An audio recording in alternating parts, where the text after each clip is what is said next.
My name is Avery Miller. I am 28 years old, and I live in the quiet town where my family runs the Golden Oak Nursing Home. The blue folder slid across the polished wood table. It stopped right in front of my coffee cup. My father didn't look at my face. He looked past me, smiling at my sister, Lena. He said her name like it was a coronation. He told us she was the future of the company. My mother nodded, her eyes shining with pride for the daughter she actually liked. I sat very still. The air in the kitchen felt heavy, but my hands were steady. I didn't cry. I didn't scream. I just reached into my bag. I took out the heavy ring of keys to the facility. Then, I took out the power of attorney documents. I placed them on the table with a soft click. My parents watched me. They thought this was my surrender. They thought I was finally stepping aside so Lena could shine. They were wrong. I wasn't giving up. I was giving them exactly what they asked for, and I knew they weren't ready to carry it. But before I tell you how everything flipped, like and subscribe, drop a comment. Where are you watching from? My name is Avery Miller. I am 28 years old. I grew up in a house that had two different volumes. There was the loud, bright volume of my sister, Lena, and then there was the silence where I lived. My earliest memory is of a dance recital. I was 5 years old. Lena was 7. She was wearing a pink tutu with sequins that scratched my arm when she brushed past me. She was nervous. My mother was on her knees in the living room, fixing Lena's hair. My father was holding the video camera, checking the battery, making sure the angle was perfect. "Hold still, Lena," my mother said. Her voice was soft, like she was speaking to something fragile and precious. "You're going to be the star, the absolute star." I was sitting on the sofa. I had my shoes on. I was ready to go. I was holding a drawing I had made at school that day. It was a picture of our family standing in front of the nursing home my parents owned. I had used my best crayons. I wanted to show them. "Mom," I said. "Not now, Avery," she said. She didn't turn around. She was putting hairspray on Lena. "We have to focus on your sister. She has a big solo." My father looked at me for a second. "Avery, go get your sister's water bottle. The pink one." I put my drawing down on the sofa cushion. I went to get the water bottle. When I came back, they were already walking out the door. They were laughing. Lena was twirling in the driveway. I ran to catch up, but I left the drawing behind. When we came back hours later, after the flowers and the ice cream celebration for Lena, my father sat on the drawing. He crinkled it. He pulled it out from under him, looked at it for a second, and tossed it into the recycling bin. He didn't even know what it was. That was the pattern. That was my life. Lena floated. She didn't walk, she floated. She went from ballet to gymnastics to cheerleading. Every season there was a new uniform, a new set of fees, a new schedule that dominated our refrigerator door. My parents loved it. They loved the noise of it. They loved telling their friends, "Lena is so talented, she just has this spark, you know." I didn't have a spark, I had a function. Our family business was a nursing home called Golden Oak. Later, we would expand and rename it, but back then, it was just the one building. It smelled like antiseptic and boiled carrots. While Lena was at summer camp riding horses and making friendship bracelets, I was at Golden Oak. I was 10 years old the first time my father put me to work. It wasn't a punishment. It was just an assumption. "Avery, we're short-staffed today," he said. He handed me a stack of napkins. "Go set the tables in the dining room, make sure the forks are on the left." I did it. I liked the order of it. I liked that the residents smiled at me.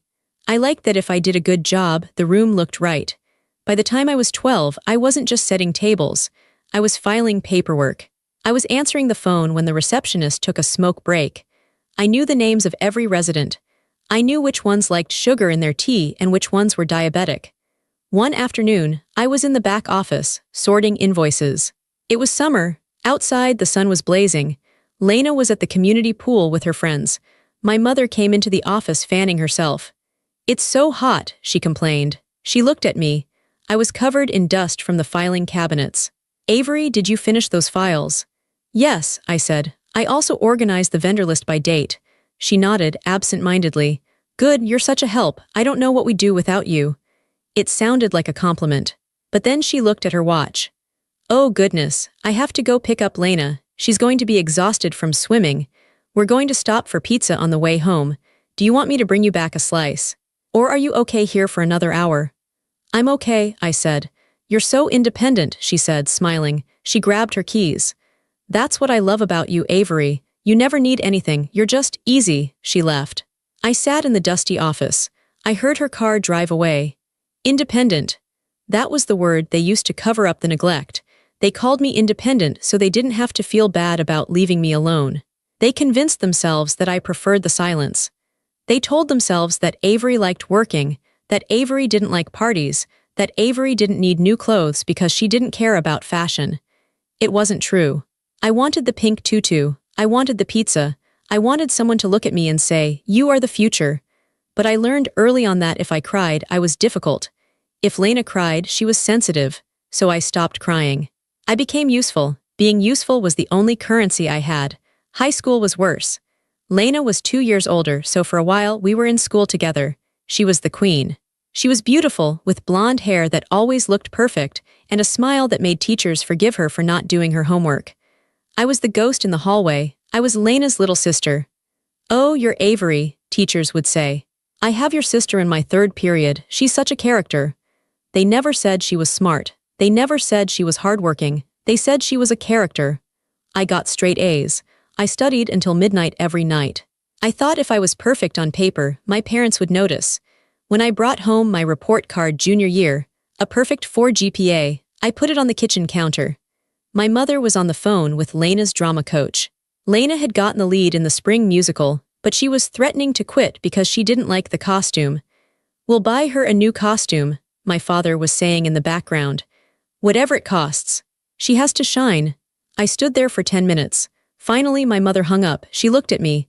"What's that?" she asked, pointing to the report card. "My grades," I said. She glanced at it. "Oh, good job, honey, very steady. Just like you." Then she turned back to my father. "We need to write a check for the drama department. Lena is really stressed out." Steady, reliable, boring. Lena's life was a series of crises and celebrations. She crashed her car. My parents bought her a safer one. She failed a math class. They hired a private tutor who cost $50 an hour. She broke up with a boyfriend. They took her to a spa weekend to heal her heart. I worked at the facility every weekend. I saved my paycheck. I bought my own car, a used sedan with a dent in the bumper. My parents didn't even know I had bought it until I drove it home. "Oh," my father said, looking at the rusty car in the driveway. "Well, that's very sensible, Avery. Good for you." They didn't offer to pay for insurance.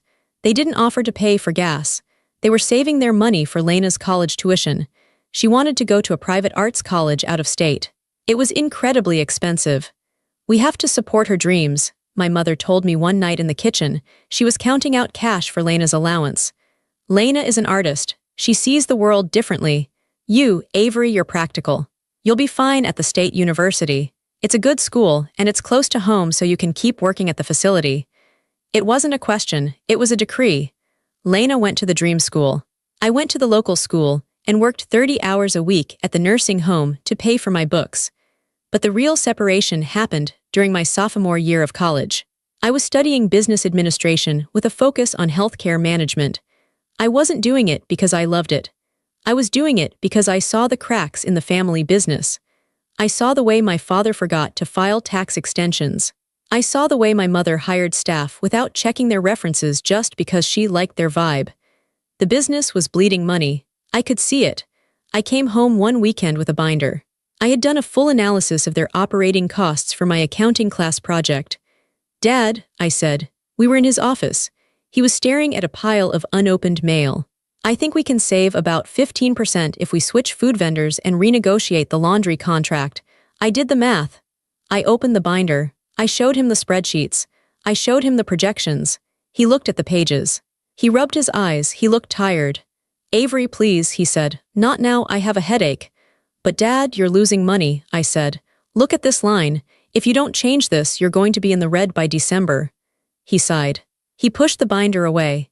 "You worry too much. You're always so serious.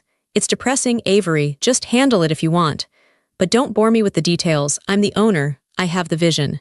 You just like the paperwork." He stood up and walked out. I sat there with my binder. "Just handle it." So I did. I called the vendors. I renegotiated the contracts. I forged my father's signature on the new agreements because he wouldn't sit still long enough to sign them. I saved the company $20,000 that year. When the end-of-year financial report came in, my father looked at the numbers. He was surprised. "Hey, we did better than I thought," he said at dinner. It's because I switched the vendors, I said quietly. Well, it was a good year, he said, ignoring me. He raised his wine glass. To the family business. And to Lena, who is coming home next week for winter break. My mother clapped. I can't wait. The house is so quiet without her. It feels empty. I was sitting right there. I was eating the dinner I had cooked. I was paying the bills that kept the lights on. But to them, the house was empty because the noise was gone. I realized then that I wasn't a daughter to them. I was a utility. I was like the refrigerator or the furnace. They only noticed me if I stopped working. As long as I kept humming along, keeping the food cold and the house warm, they could look right through me. Lena came home that winter with a new tattoo and a GPA of 2.5. She told stories about parties and art galleries. My parents hung on her every word. I'm thinking of changing majors, Lena announced. Maybe fashion marketing, or maybe interior design. I have a really good eye. You do, sweetheart, my mother said. You have a gift. I looked at my hands. I had a degree in business almost finished. I had a certification in healthcare compliance. I was 20 years old and I was running $1 million facility in everything but name, but I didn't have a gift. I just had a burden. I looked at Lena. She was glowing. She didn't know the business was almost bankrupt 6 months ago. She didn't know I had fired a nurse for stealing medication because my father was too scared to do it. She didn't know anything. She smiled at me across the table. Avery, you look tired. You should smile more, you'll get wrinkles. I'm fine, I said. You work too hard, Lena said, taking a bite of the roast beef. Mom, Dad, doesn't she work too hard? You should take a break, Avery. Be fun for once. My father laughed. Avery doesn't know how to be fun, she's our little worker bee. He meant it affectionately maybe, but it felt like a slap, a worker bee, an insect. Something that works until it dies, easily replaced by another worker bee, all to serve the queen. I put my fork down. I didn't scream. I didn't flip the table, I just nodded. Someone has to do the work, I said. They didn't hear the edge in my voice. They just nodded and went back to talking about Lena's potential career in fashion. That night, I went to the facility. It was midnight. I unlocked the door with my key. I walked through the dark hallways. I went to the office and sat in my father's chair. I looked at the framed photo on his desk. It was a picture of the four of us. I was in the back, blurry, half hidden by my father's shoulder. Lena was in the front, center in focus, smiling brightly. I took the photo out of the frame. I looked at it for a long time. Then I put it back, but I slid it in backward. So all you could see was the brown cardboard backing. It was a small act of rebellion. But it was the beginning. By the time I was 24, the nursing home wasn't just my job. It was my skeleton. It held me up and I held it up. My parents were technically in charge. Their names were on the deeds, the licenses, and the bank accounts. But they were crumbling.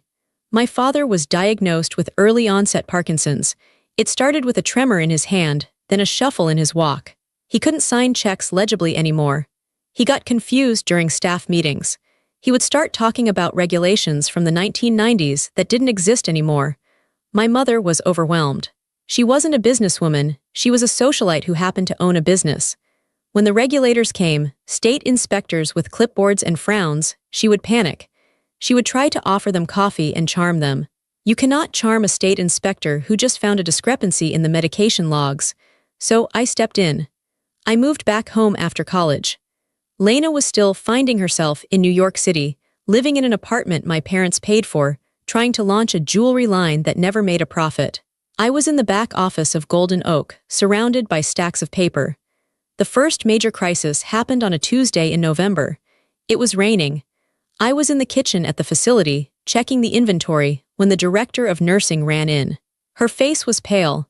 Avery, she said, the state surveyors are here, 3 of them, they're demanding to see the administrator. My father was the administrator of record, but he was at home, asleep in his recliner. He hadn't been to the facility in 3 days. I'll handle it, I said. I walked into the lobby. The surveyors looked serious. They were wearing raincoats and holding tablets. I'm Avery, I said. My voice was calm. I'm the operations manager. How can I help you? We need the administrator, the lead surveyor said. We have a complaint about staffing ratios. He's in a meeting off-site, I lied. I lied smoothly, without blinking. I have full authority to assist you. Here are the staffing logs for the last 6 months. Here are the payroll records. Here is our census data. I handed them the files. I had prepared them weeks ago, just in case. I knew where every piece of paper was. I knew the regulations better than they did. I walked them through the facility. I answered every question. When they pointed out a cracked floor tile in room 104, I had the maintenance guy fix it before they left the room. When they asked about a specific patient's care plan, I recited it from memory. They stayed for 2 days. They dug through everything. They were looking for a reason to fine us to shut us down. My parents stayed home. My mother called me once. "Are they gone yet?" she whispered into the phone. "Your father is so stressed, Avery, he can't handle this." "I know," I said. "Stay home, I've got it." "You're a lifesaver," she said. "Make sure you smile at them." I didn't smile, I worked. At the end of the 2 days, the surveyors sat in the conference room. I sat across from them. My hands were folded on the table. "We found 0 deficiencies," the lead surveyor said. He looked impressed. "That's rare. Your documentation is impeccable. This facility is run very well." "Thank you," I said. "You should be the administrator," he added. "You know this place inside out." I didn't say anything, I just nodded. When I went home that night, exhausted, my parents were watching TV. Lena was on FaceTime on the iPad, showing them a new scarf she bought. "Oh, Avery's home," Lena chirped.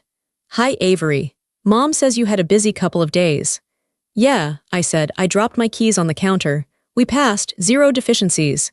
"That's great," my father said, not taking his eyes off the TV. I knew we ran a tight ship. He hadn't set foot in the building. He didn't know the surveyors' names. He didn't know that I had stayed up until 4 a.m. rewriting the emergency evacuation protocols because the old ones were outdated. "I need to talk to you guys," I said. "About the business," my mother sighed. "Can it wait, honey? Lena is telling us about her date." "No," I said, "it can't wait." I turned off the TV. The room went silent. Lena froze on the iPad screen. "Dad can't be the administrator anymore," I said. "It's illegal if he's not actually there. We need to appoint someone else. Me." "You," my father said. He looked offended. "I built that place, Avery. It's my legacy." "I know," I said, "but you're not running it. I am. I need the title so I can sign the documents legally. Otherwise, next time we get fined, big fines." They looked at each other. They didn't want to give up control. To them, the title was status. It was who they were. "Fine," my father grumbled. "You can be the assistant administrator, but I stay on the license." "That's not enough," I said, "but it's a start." I took the promotion. I didn't get a raise. I didn't get a party. I just got more work. For the next 3 years, I was the machine. We had a financial crisis when the insurance reimbursement rates dropped. We lost 20% of our revenue overnight. My parents panicked. They talked about selling the house. They talked about bankruptcy. I spent 3 weeks analyzing the budget. I found waste everywhere. We were paying for a marketing firm that did nothing. We were overpaying for medical supplies. We had 3 distinct phone lines we didn't use. I cut it all. I fired the marketing firm. I negotiated a new deal with a different supply company. I streamlined the kitchen menu to reduce food waste without lowering the quality for the residents. I saved the business. Again. When I showed them the new balance sheet, showing that we were profitable again, my mother cried. "Oh, thank God," she said. "We can keep the beach house." That was her concern, the beach house, not the employees' jobs, not the residents' care. The beach house where Lena liked to spend her summers. Lena, she was the shadow that hung over everything I did. She came home for Thanksgiving that year. She was 30 now. She had pivoted again. Now she was a lifestyle consultant. I didn't know what that meant, and I was pretty sure she didn't either, but she looked expensive. Her hair was perfect. Her clothes were tailored. We were sitting at the dinner table. My parents were slicing the turkey. "So," Lena said, looking at me, "Mom tells me you're basically running the whole show over at the nursing home now." "I am," I said. "That must be so. Intense," she said. She made a face like she smelled something bad. "Dealing with old people all day, and the smell. I don't know how you do it, Avery. You have such a strong stomach." "It's not about a stomach," I said. "It's about caring for people." Right, she said dismissively. "But it's not very glamorous, is it? I mean, do you ever want to do something bigger, something more creative?" "It is creative," I said. "Solving problems is creative." She laughed, a tinkling, condescending laugh. "Okay, Avery, if you say so, I just think you're wasting your potential. You were always so smart. You could be a CEO of a real company." "I am running a real company," I said. My voice was tight. "You know what I mean," she said. "A brand, something sexy." my father chimed in. Lena has a point, Avery, you should get out more. Meet a nice guy, you're married to that building. I looked at them. They were eating the food I paid for, they were sitting in the house I saved, and they looked at me with pity. They didn't see the backbone, they just saw the help. That was the dynamic. I was the engine room, dirty, loud, essential, hidden below the deck. Lena was the figurehead painted gold, staring at the horizon, doing absolutely nothing but looking pretty. And then the real shift began. It started slowly. My parents began including Lena on email chains she had no business being on. CC, Lena, my father would write, just so she's in the loop. Why? I asked him once. She lives in New York. She doesn't know what a Medicaid cost report is. She's family, he said. She's an owner technically, in the trust. She should know what's going on. Then, Lena started visiting the facility, not to work, to observe. She would walk in wearing high heels that clicked loudly on the linoleum. She would walk into the nurse's station and start chatting, distracting the staff while they were trying to pour medications. Oh, I love your scrubs, she would say to a nurse who was trying to calculate an insulin dose. Are those figs? They look so comfy. I would have to usher her out. Lena, they're working. Come to my office. She would sit in my office, spinning in the chair. You're so uptight, Avery. The staff loves me. I bring energy. You bring distraction, I said. Mom and Dad think I should be more involved, she dropped casually one day. Since I'm moving back home. I froze. You're moving back. Yeah, she said. New York is exhausting, and honestly, I think Golden Oak needs a refresh. It's so beige. I have ideas, branding ideas. I felt a cold knot in my stomach. Branding ideas. We don't need branding, I said. We need compliance, we need staffing, we need high acuity care. Boring, she sang. We need a vision, Dad agrees with me. She was right, Dad did agree. The next week I walked into the lobby and saw a photographer. He was setting up lights. Lena was standing there, wearing a white blazer, looking authoritative. My parents were standing next to her, beaming. What is this? I asked. Website photos, my mother said. We're updating the website. Doesn't Lena look professional? Why wasn't I told? I asked. Oh, we didn't want to bother you, my father said. You're always so busy with the paperwork. Lena is good at the visual stuff. She's going to be the face of the new campaign. The face, I said. She doesn't work here. She's a consultant, my father said. Director of. What did we call it, Lena? Director of Community Engagement and Vision, Lena said, striking a pose for the camera. I stood there, holding a stack of payroll checks. I was wearing my practical gray slacks and a sensible blouse. I looked like what I was, the person who did the work. Lena looked like a model pretending to be a doctor on a TV show. Smile, Avery, the photographer said. Jump in the back there. No, I said. Come on, don't be a spoilsport, my mother said. I turned around and walked away. I went to my office and closed the door. I could hear them laughing in the lobby. I could hear the camera shutter clicking. Click, click, click. They were rewriting the story. In their version, Lena was the leader. Lena was the vision. I was just the mechanic in the back room. I sat at my desk. I looked at the pile of work I had to do. State reports, budget forecasts, staff evaluations. I picked up a pen. I didn't cry. I didn't throw anything. I just started writing. But this time, I wasn't writing for them. I was writing down everything I did. Every task, every password, every contact. I didn't know why yet. It was just an instinct. A survival instinct. The invisible backbone was getting tired of holding up the body that didn't know it existed. The replacement didn't happen all at once. It wasn't a firing squad. It was a slow erosion, like water wearing down a stone. It started with the brochure. A week after the photo shoot, a box arrived at the facility. It was heavy. I signed for it at the front desk. I cut the tape with a box cutter and opened the flaps. Inside were stacks of glossy, high-quality brochures. They smelled like fresh ink. I picked one up. The cover was a photo of Lena. She was standing in front of the Golden Oak sign, but the sign had been photoshopped. It didn't say Golden Oak Nursing and Rehabilitation anymore. It said the Golden Oak Living Experience. Lena was looking off into the distance, smiling a soft, visionary smile. Beneath her photo, in bold gold letters, it said, Future Leadership, New Vision. I opened the brochure. My name wasn't in it. My father's name was there as founder. My mother's name was there as co-founder. Lena was listed as Executive Director of Vision. I was the administrator. I was the one whose license hung on the wall in the lobby. I was the one legally responsible for every life in the building, and I wasn't even mentioned. I walked into my father's office. He was showing the brochure to the head of maintenance, looking proud. "Dad," I said. I held up the brochure. "What is this?" He looked up. "Oh, aren't they beautiful? Lena designed the layout herself." "My name isn't in here," I said. "It lists Lena as executive director. That's not a real title. And I'm the administrator. If the state sees this, they'll be confused. You can't advertise false leadership." He waved his hand at me. "Stop being so technical, Avery. It's marketing. It's about a feeling. Lena represents the youth, the energy. Well, you're the mechanics. People don't want to see the mechanics. They want to see the shiny car." "I am the administrator," I repeated. "I run this place." "And you'll keep running it," he said, sounding annoyed. "Nobody is taking your job. We're just rebranding. Lena is the face, you're the hands. It's a partnership." A partnership. But in a partnership, both people know what's going on. The next week, the closed-door meetings started. Usually, the conference room door was always open. I kept it that way. I wanted the staff to know they could come to me. But on a Tuesday morning, I walked toward the conference room and found the door shut. The blinds were pulled down. I could hear voices inside. My father.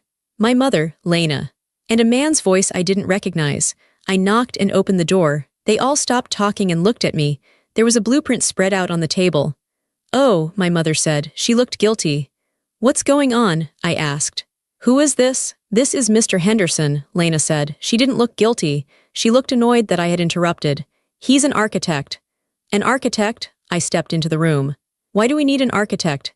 "We're discussing the expansion," my father said. "What expansion?" I asked. "We don't have the budget for an expansion. We just stabilized the cash flow last quarter." "Please, Avery," Lena sighed. She rolled her eyes. "You're always so negative. Mr. Henderson is sketching out a concept for a wellness wing. Massage therapy, a juice bar, a yoga studio for the residents." "Our residents are 85 years old on average," I said. "Most of them use walkers. They don't need a juice bar, they need physical therapy and wound care." "See," Lena pointed at me. "This is what I mean, Dad. She has no vision. She wants to keep this place a warehouse for old people. I want to make it a destination." My father looked at me. "Avery, maybe you should give us some space. We're just brainstorming. We don't need the compliance police right now." "But Dad, close the door, please," he said. His voice was hard. I stood there for a second. I looked at the three of them. They were a family unit. I was the intruder. I stepped back. I closed the door. I went to my office. I sat down. I didn't work. I just stared at the wall. They were planning construction on a building I managed, using money I had saved, and they didn't even invite me to the meeting. The emails stopped coming next. I used to be CC'd on everything. Every bank notification, every vendor email, every complaint. Suddenly, my inbox was quiet. I checked the server settings. I thought maybe my email was broken. It wasn't. They had simply started a new email thread without me. Project Renaissance, they called it. I found out because the architect, Mr. Henderson, accidentally CC'd me on a reply. Subject: Project Renaissance, budget approval. I opened the attachment. It was a budget proposal for the new wing. $2 million. $2 million. We didn't have $2 million. We had maybe $300,000 in the operating reserve. I felt a cold sweat break out on my neck. If they tried to borrow this money, they would use the facility as collateral. If the wellness wing failed, and it would fail, the bank would take the building. The residents would be evicted. The staff would lose their jobs. I printed the email. I walked straight to my parents' house that night. They were having dinner. Lena was there, of course. They were drinking expensive red wine. I threw the paper on the table. It landed in the mashed potatoes. "You can't do this," I said. "Hello to you too, Avery," my mother said, wiping the potato off the paper. $2 million, I said. "Are you insane? The bank will never approve this." "They already did," Lena said. She smiled. It was a shark smile. "Daddy and I went to the bank yesterday. We met with the vice president." "How?" I looked at my father.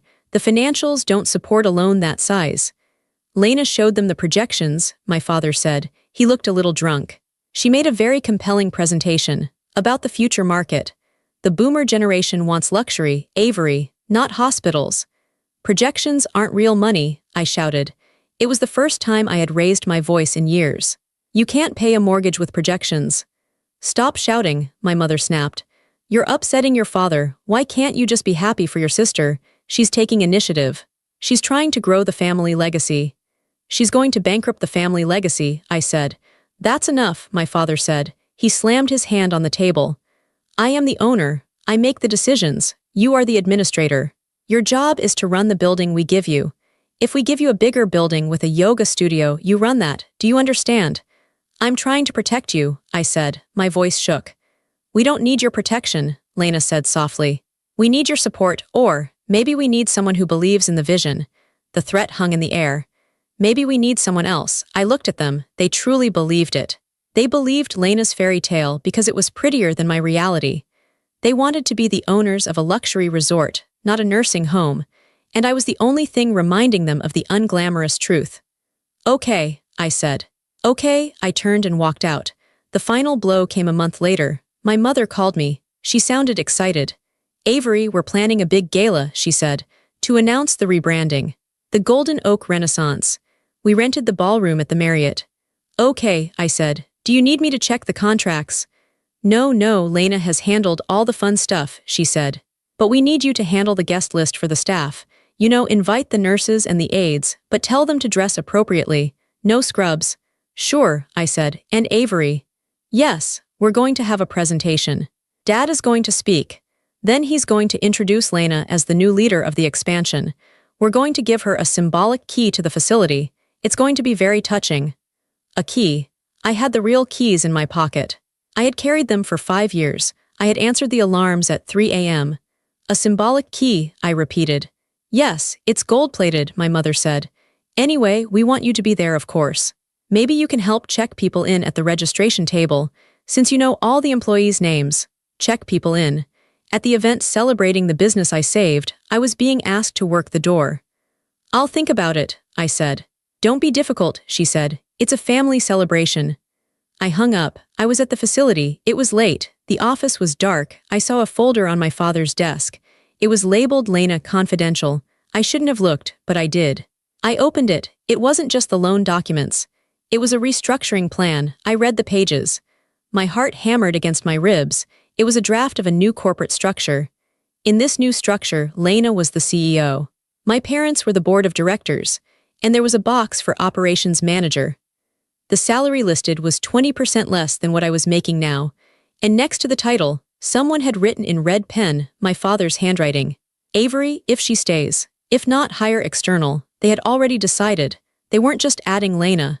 They were demoting me. They were planning to cut my pay to fund Lena's salary. They were ready to replace me if I didn't accept it. I looked at the date on the document. They had signed it yesterday.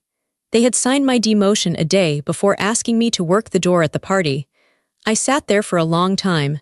The hum of the refrigerator in the break room was the only sound. I didn't cry. The time for crying was over. Something inside me clicked.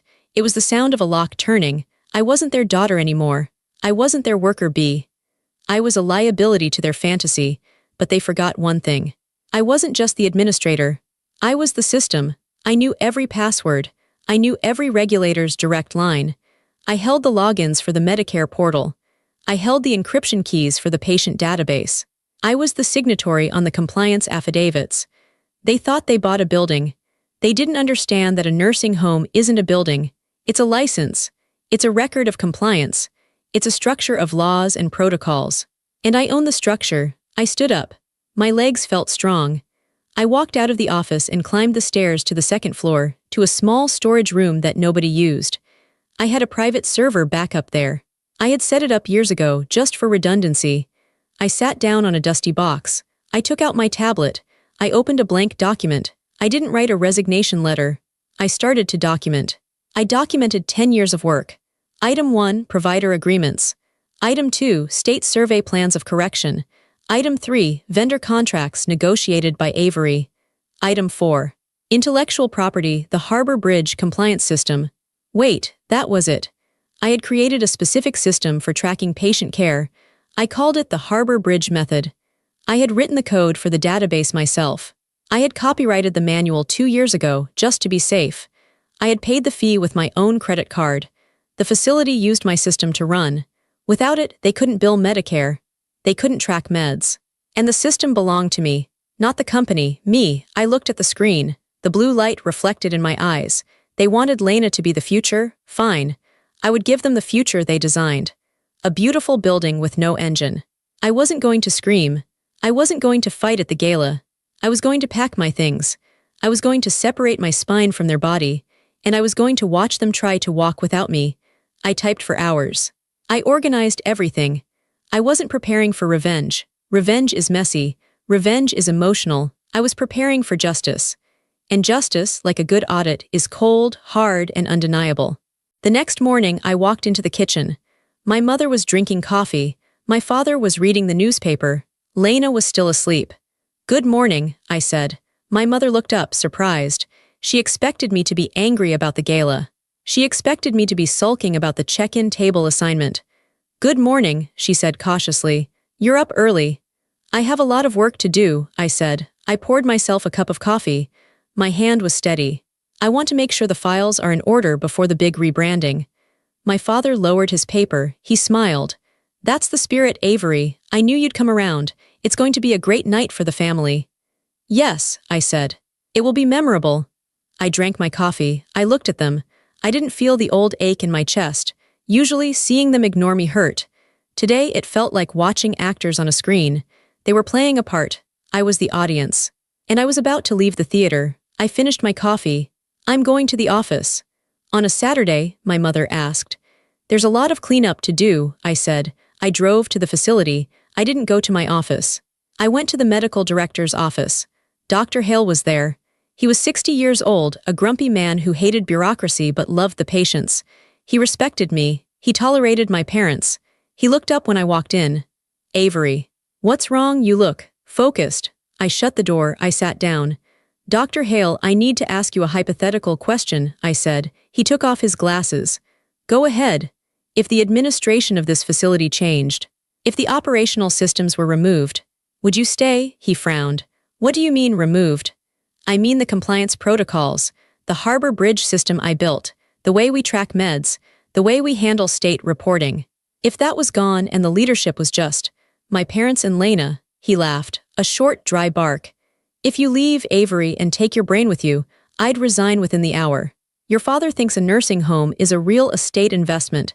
He doesn't know a chaotic code blue from a ham sandwich. And your sister," he shook his head. "She thinks DNR stands for Do Not Rush." "Okay," I said.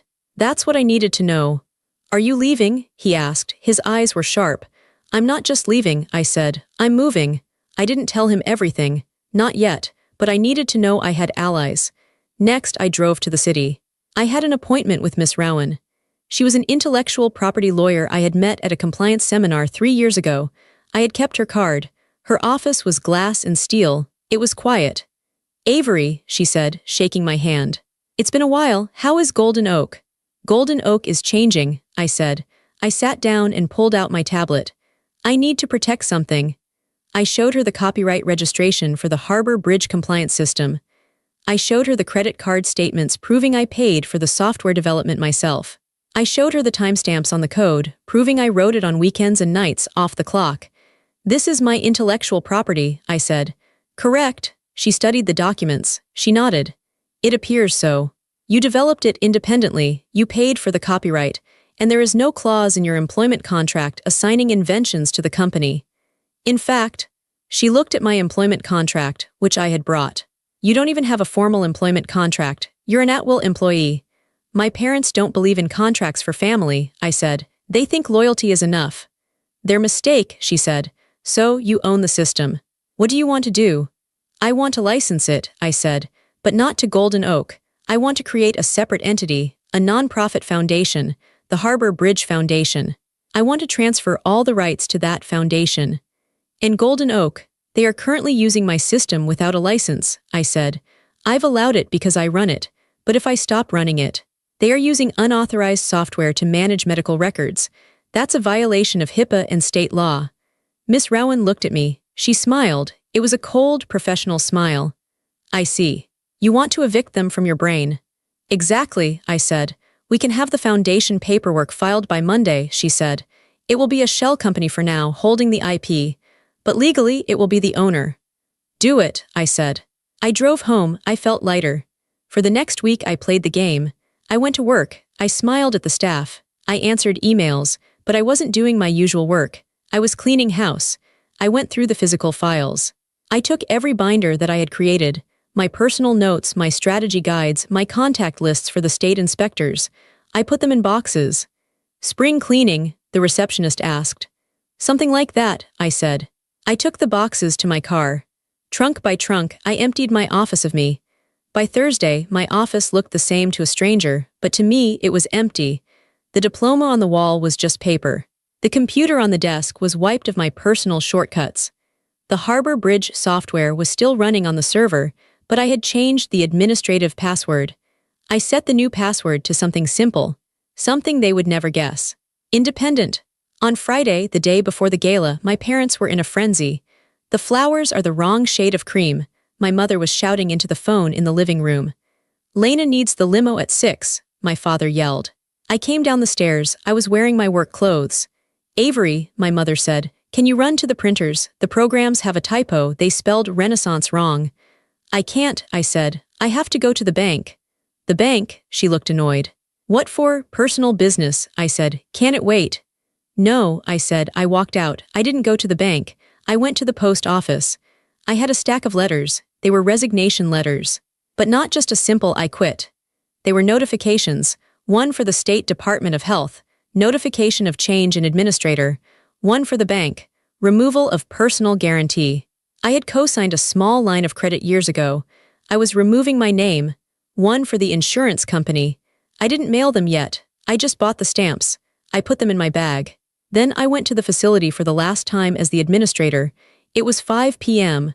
The shift change was happening. The staff looked tired. I walked to the nurses' station. Hey guys, I said. They looked up. Sarah, the head nurse, smiled. Hey Avery, you coming to the big party tomorrow? I'll be there, I said. We heard there's going to be a big announcement, she said. Are they finally making you a partner? You deserve it. I looked at her. She was a good nurse. She had 3 kids. She needed this job. Something like that, I said. Listen, Sarah, no matter what happens, you guys are the heart of this place, okay? Just remember that. The care comes from you, not the office. She looked confused. Is everything okay? Everything is going to be exactly as it should be, I said. I walked away. I went to my office. I took one last look. I saw the ghost of the girl who had sat there for 10 years. The girl who ate lunch at her desk. The girl who missed her friend's wedding because the fire alarm system needed testing. The girl who thought that if she just worked hard enough, her parents would love her. I felt a surge of sadness. Not for the job, but for that girl. I'm sorry, I whispered to the empty room. I should have saved you sooner. I left the keys on the desk. No, wait, not yet. I picked the keys back up. The outline said I would give them at the party. That was better, that was public. I put the keys in my pocket. I locked the door. When I got home, the house was full of garment bags. Lena's dress had arrived. It was a gold sequined gown. Avery, Lena shouted from upstairs. Come zip me up. I went upstairs.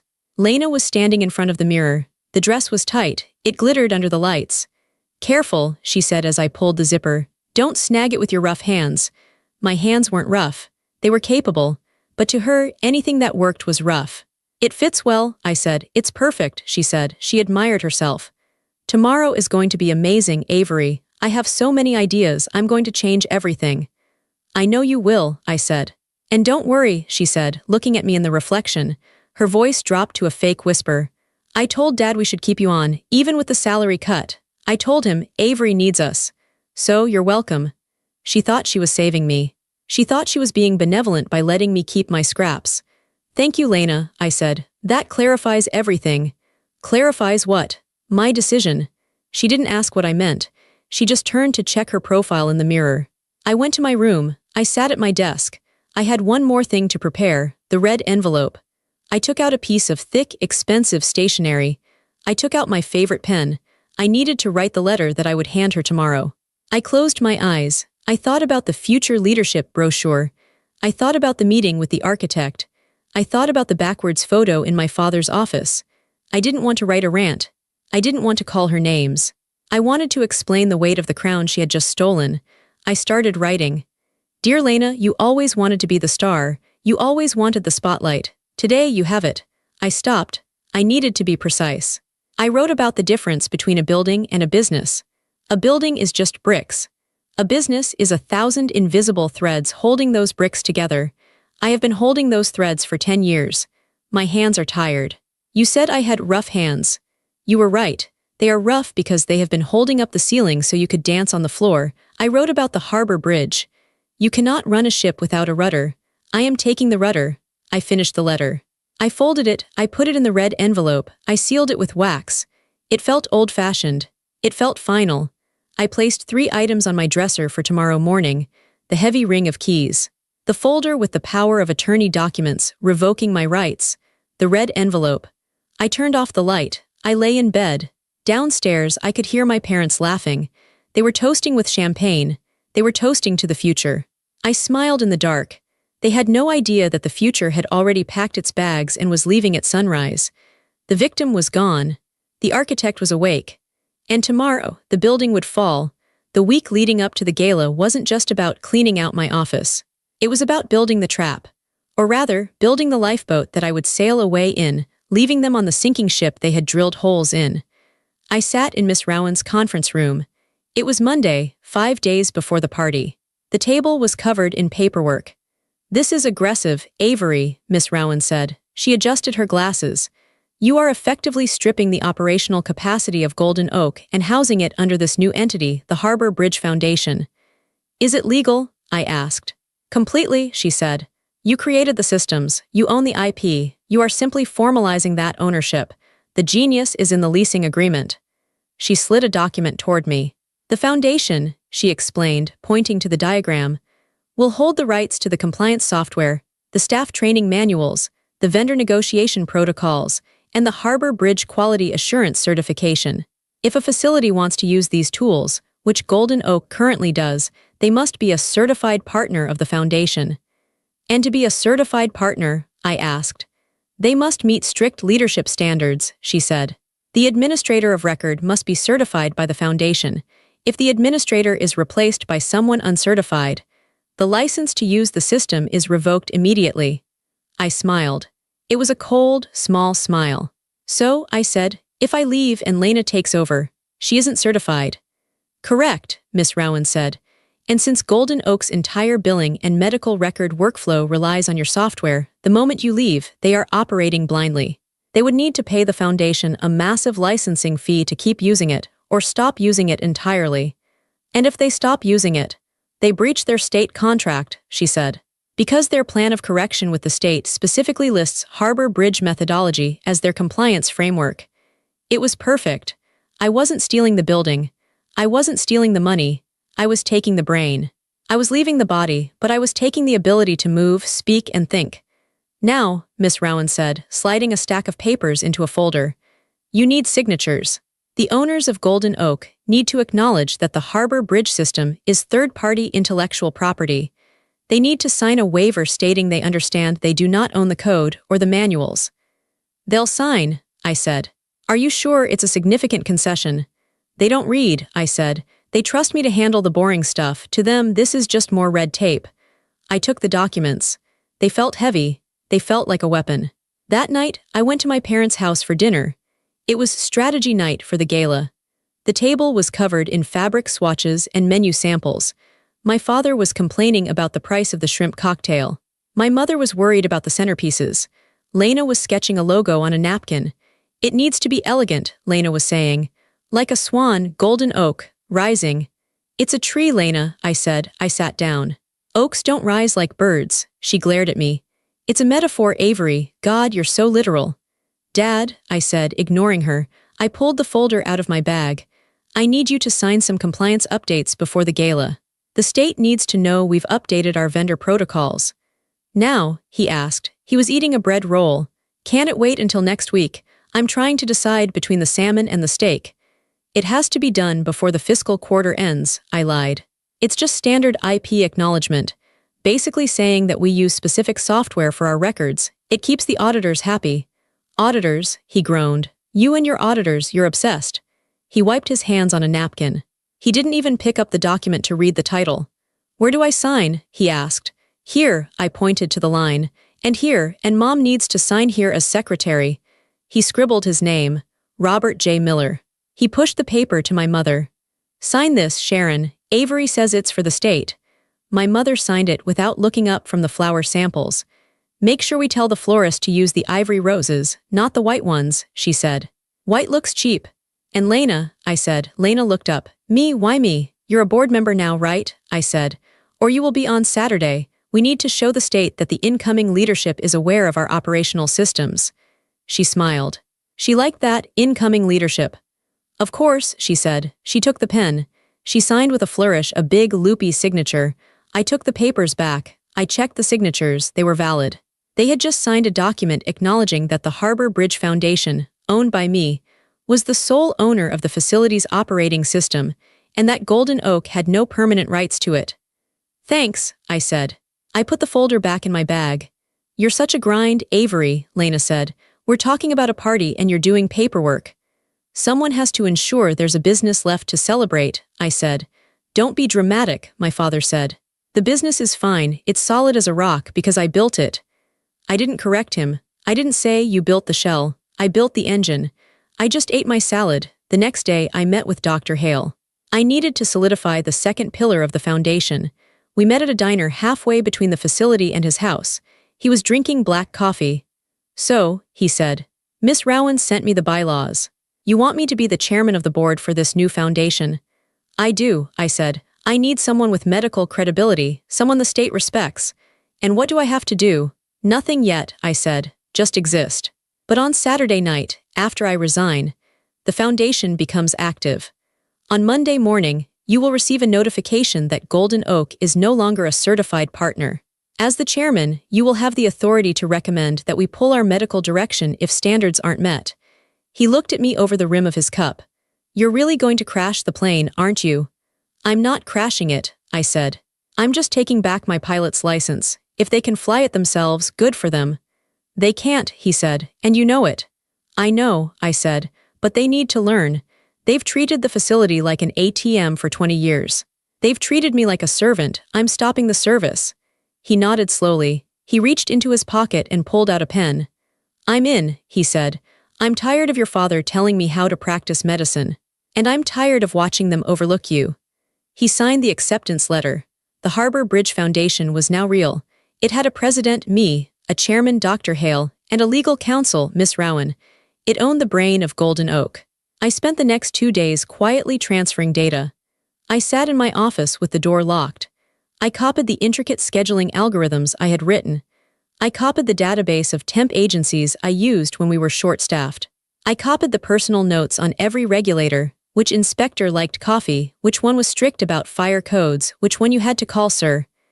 These weren't company records. These were my relationships, my knowledge. I deleted them from the company server. I left the basic files. The patient names, the billing history that belonged to the company. I wasn't a criminal, but the tools to manage them, gone. The Harbor Bridge icon on the desktop remained, but I changed the path. Now when you clicked it, it didn't open the full management suite. It opened a login screen that required a foundation key. A key they didn't have. On Friday afternoon, the day before the gala, I did one last walkthrough of the facility. I walked down the east wing. Mr. Henderson, a resident in room 204, waved at me. Hey, boss lady, he said. I stopped. I held his hand. It was papery and warm. Hi, Mr. Henderson, I said. How's the hip? Better, he said. Nurse Sarah gave me that extra pillow you ordered. Worked like a charm. Good, I said. I felt a lump in my throat. I loved these people. I wasn't leaving them because I didn't care. I was leaving them because I couldn't protect them anymore if I stayed powerless. I had to break the system to fix it. You take care, okay? I told him. I'm not going anywhere, he chuckled. I walked back to the lobby. The new brochure was sitting on the counter. Lena's face smiled at me. Future leadership. I looked at it. I didn't feel angry anymore. I felt cold determination. You want the future? I thought. Here it comes. I drove to the lawyer's office one last time to drop off the signed documents. It's done, I told Miss Rowan. Excellent, she said. The foundation is incorporated. As of midnight tonight, the intellectual property rights are officially transferred. Golden Oak is operating on a grace period that expires. Well, whenever you say it does. It expires tomorrow night, I said. At the gala, she looked at me with respect. You're a very dangerous woman, Avery. I'm glad you're on my side. I'm not dangerous, I said. I'm just finished. I drove home. The sun was setting. The sky was a bruised purple. I felt like the calm before a hurricane. I walked into the house. It was chaotic. My mother was screaming about a stain on the carpet. My father was on the phone with the caterer. Lena was practicing her speech in the mirror in the hallway. "We are entering a new era," Lena was saying to her reflection, holding a hairbrush like a microphone. "An era of beauty, an era of care." I walked past her. She didn't see me. She only saw herself. I went to my room. I closed the door. The foundation was built. The trap was set. Now I just had to write the goodbye. The house was finally quiet. It was 2 a.m. on the day of the gala. My parents were asleep. Lena was asleep, probably dreaming of applause. I sat at my small desk in the corner of my room. This desk was the only thing I truly owned in this house. It was covered in scratches from when I was a teenager, studying for AP exams while Lena was out at parties. I turned on the small lamp. The pool of yellow light felt like a sanctuary. I took out the red envelope. It wasn't a standard envelope. It was thick, heavy cardstock. I had bought it specifically for this. Red for danger. Red for stop. Red for the blood that connects us, which they thought was enough to justify using me. I took out my fountain pen. The ink was black. I needed to write to Lena. I didn't want to write a letter that she could dismiss. If I screamed at her, she would call me hysterical. If I cried, she would call me jealous. If I listed facts, she would call me boring. I needed to write something that would haunt her. Something that, when she was sitting in the wreckage of the business next week, she would read and realize I had warned her. I uncapped the pen. My hand hovered over the paper. "Lena," I started. "By the time you read this, you will be holding a golden key. Dad will have just given a speech about how you are the future. Everyone will be clapping. You will feel like you have won. And you have. You won the title. You won the office. You won the photo on the wall. But I need to tell you what you didn't win." I paused. I looked out the window. The moon was high. I thought about the 10 years I spent walking the halls of Golden Oak, the smell of disinfectant, the sound of weeping families, the late nights fighting with insurance companies to get a wheelchair approved for a dying woman. You didn't win the system, Lena, because the system isn't in the building. It's in me. You see, Dad thinks a nursing home is real estate. Mom thinks it's a social club. You think it's a brand. It is none of those things. It is a machine. A complex, dangerous, heavy machine that keeps people alive. And for 10 years, I have been the oil in the gears. I have been the mechanic who sleeps by the engine to make sure it doesn't overheat. You looked at me and saw a worker bee. You saw someone boring. You saw a secretary. But a secretary doesn't write the code that bills Medicare. A secretary doesn't negotiate with the state attorney general when a compliance issue comes up. A secretary doesn't build a firewall around the liability so that the owners can sleep at night. I did those things. I built the harbor bridge. I took a breath. The words were flowing now. Simple, direct. Tonight I am taking the bridge with me. In this envelope you will find a list. It is not a list of passwords. It is a list of what is gone. 1. The compliance protocols are gone. 2. The vendor contracts are void. 3. The staffing algorithms are deleted. 4. The medical director is resigning. You wanted to be the leader. So lead. But you will have to lead without my map. You will have to steer without my rudder. You told me I had rough hands. You were right. My hands are rough because I have been carrying you, Dad, and Mom for a decade. I have been carrying the weight of your lifestyle, your beach house, and your vision. I am putting you down now. The weight is all yours. If you are as strong as you say, you will be fine. If your vision is real, it will sustain you. But if you were just standing on my shoulders the whole time, then you are going to fall. Good luck, Lena. You are the experience now. Sincerely, Avery. I signed it. I read it over. It was cold. It was calm. It was the truth. I folded the paper. The crease was sharp.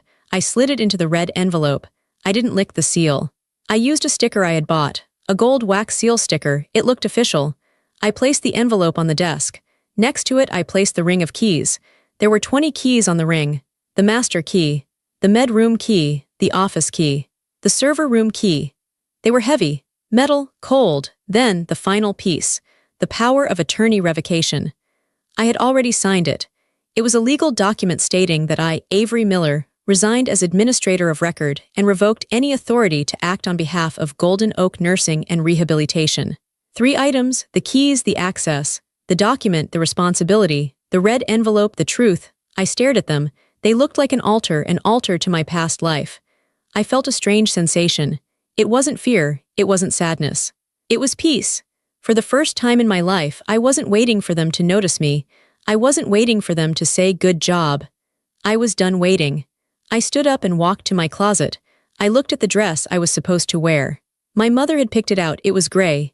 Sensible, she had called it. So you don't clash with Lena. I took the gray dress off the hanger. I threw it on the floor. I reached into the back of the closet. I pulled out a garment bag I had hidden there. Inside was a dress I had bought for myself a week ago. It wasn't gray. It was navy blue, deep, dark blue, tailored, sharp. It looked like a suit of armor made of silk. It didn't look like a bridesmaid's dress. It looked like a CEO's dress. I would wear this. I wouldn't stand at the check-in table. I wouldn't hand out name tags. I would walk in. I would hand over the items. And I would walk out. I went back to bed, but I didn't sleep. I watched the sunrise. The sky turned from black to gray to pink. It was the day of the gala. The day of the Renaissance. Downstairs, the house began to wake up. I heard the coffee grinder. I heard my father's heavy footsteps. Big day, I heard him shout. Everyone up, we have history to make. I smiled at the ceiling. Yes, Dad, I whispered. We certainly do. The Marriott ballroom was freezing. It smelled like expensive perfume and old carpet. I arrived 10 minutes late. I did it on purpose. My mother hated lateness, but tonight, I wasn't trying to be the good daughter. I walked into the lobby. My mother was standing near the registration table, holding a clipboard. When she saw me, her jaw dropped. She looked at my dress. It wasn't the gray, sensible dress she had picked out for me. It was navy blue. Deep, dark, and tailored.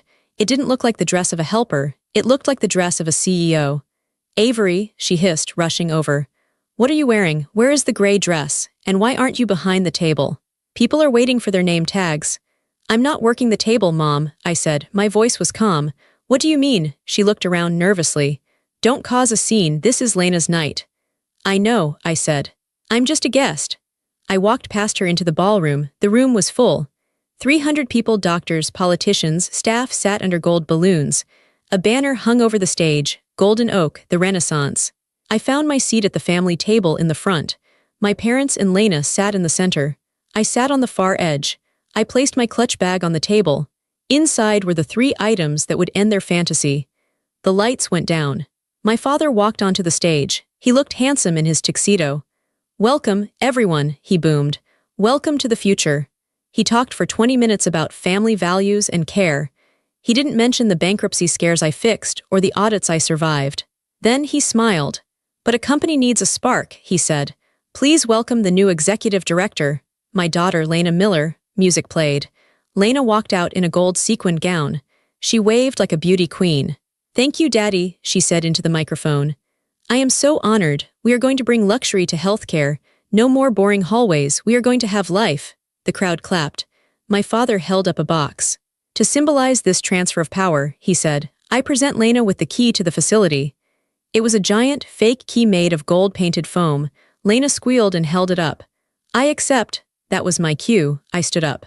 I didn't run. I walked straight toward the stage. My father saw me. He hissed, Avery, sit down. You're ruining the moment. I ignored him. I walked up the stairs and stood next to Lena. Avery, she said. What are you doing? I reached into my bag. First, I took out the heavy ring of real keys. The master key, the med room key, the server room key. I slammed them onto the podium. Clank. The real keys, I said clearly into the microphone. The room gasped. Second, I took out the blue folder. My resignation, I said, placing it on top of the keys. Avery, stop, my father shouted, stepping forward. You're drunk? I'm not drunk, I said. I'm done. Third, I took out the red envelope. I handed it to Lena. And this is the user manual. What is this? She whispered, looking scared. Open it. She tore the seal. She read the first line. Her face went pale. At that moment, Miss Rowan, my attorney, stood up from table 4. Excuse me, she announced, her voice sharp. I represent the Harbor Bridge Foundation. Who? My father squinted. Sit down. The Harbor Bridge Foundation, Miss Rowan continued, walking forward, is the legal owner of the compliance software and medical systems Golden Oak uses. Avery Miller has transferred all intellectual property to the foundation. She looked at my father. Since Avery is no longer administrator and new leadership is uncertified, the license to use the system is revoked. Effective immediately. My father laughed nervously. It's our computer system. We paid for it. You paid for the hardware, Miss Rowan said. Avery built the engine. And she just took the keys. The room went dead silent. The staff at the back tables began whispering furiously. They knew exactly what Harbor Bridge was. They knew the facility couldn't run without it. Lena looked up from the letter. Her arrogance was gone. "Avery," she whispered into the mic. "You deleted the protocols, you're joking." "I didn't delete them," I said. "I locked them. You have the building, Lena, you have the gold key, but the building is empty." I stepped back. "Good luck with the vision," I said. I turned and walked down the stairs. "Avery," my mother screamed, "get back here, you ungrateful child." "Avery," my father shouted, "I command you to stop." I didn't stop. I walked down the center aisle. I felt Dr. Hale's eyes on me. He raised his glass in a silent toast. I pushed open the double doors. The cold air of the lobby hit my face. It tasted like oxygen. I walked out to the valet. "Car for Miss Miller?" "Yes," I said, "take me home." I got in my car. I didn't look back at the hotel. I didn't look back at the Renaissance. I drove into the dark, quiet night. The silence wasn't lonely. It was the sound of a burden being put down forever. I turned off my phone on Sunday. For the first time in 10 years, I didn't prepare payroll. I read a book in the park. On Monday morning at 9 a.m., I turned my phone back on. It vibrated in my hand for 5 full minutes. 74 missed calls, 42 voicemails, over 100 text messages. The first was from my mother. "How could you? You humiliated us. Everyone is asking if we're bankrupt." The second from my father, "Fix this now, or you are out of the will." The third from Lena, sent at 7:30 a.m. "The computer isn't working. It's asking for a password." "Avery, stop joking." "Give me the password." I didn't reply. I made tea. I knew exactly what was happening. I had designed the failure. At 7 a.m., the shift nurses clicked the Harbor Bridge icon. Instead of patient lists, they saw a black screen. "License REVOKED. Please contact Harbor Bridge Foundation." System locked. They couldn't see who needed insulin. They couldn't bill Medicare. The engine had stopped. My father would be screaming at the IT guy. The IT guy would tell him, "It's not a bug. It's a remote lock. We don't own the software." At noon, my doorbell rang. I checked the peephole. My father, he looked disheveled, his tie loose. I opened the door. "Give me the password," he shouted, trying to push past me. I blocked the doorway. "Hello, Dad." "Don't hello me," he yelled. "You sabotage, you ungrateful snake. The nurses are writing on paper. It's the Stone Age. We can't bill anyone." "It's how it was before I built the system," I said calmly. "You said Lena was the future. Doesn't she have a plan?" "Lena is crying in the bathroom," he screamed. "She's a brand manager, not a computer genius. She doesn't know the codes." "It's not about computers," I said. "It's about compliance.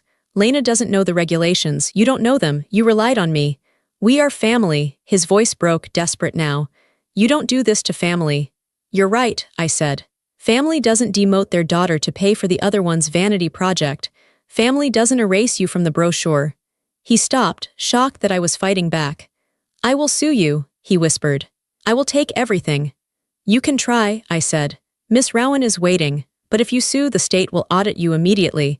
Without my records, you will fail. You will lose the license entirely." He froze. He knew I held the skeletons. "What do you want?" he asked. "A raise, 10%, I laughed. It was a hollow sound. "I don't want a raise, I don't want the job." "Then what?" "I want you to leave me alone, figure it out, or fail." I closed the door. He pounded on it for 5 minutes, then left. The collapse was rapid. By Wednesday, state inspectors arrived, tipped off by a scared nurse. Lena tried to charm them with sketches of the yoga studio. They didn't care. They issued an immediate jeopardy citation, the death knell for a facility. They had 23 days to fix it or close. My mother called on Thursday, sobbing. "Avery, please," she cried.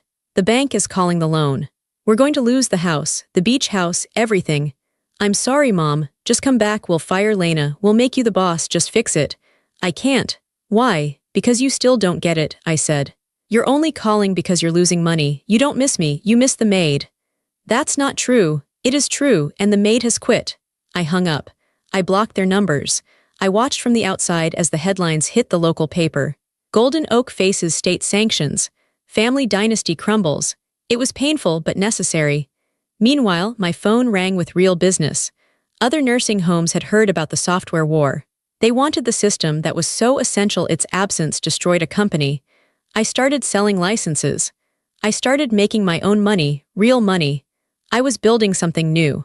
Something that was finally mine 6 months later, the leaves were turning gold.